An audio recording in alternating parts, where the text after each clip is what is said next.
In this video, I will show you how you can change your Uber Eats profile picture.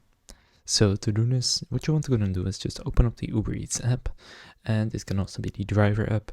And from there, just go to your account and then scroll down. And from there, click Manage Uber Account. And from here, you want to click Personal Info. Now then, from within the Personal Info section, click on your current profile picture. And then you will see you need to contact support. So go and click on Contact Support. And from there, it's pretty simple. You will need to select a reason. For example, the picture quality is low. I do not like my look on the picture.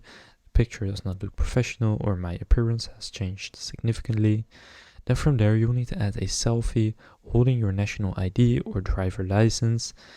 And you can see if your request will be approved, we will then delete your old profile picture, and once deleted, you can upload a new profile photo via your driver app. So this can be done from within the Uber Eats app, but to then upload the new one, you want to go and get the driver app. So that's how to change your Uber Eats profile picture.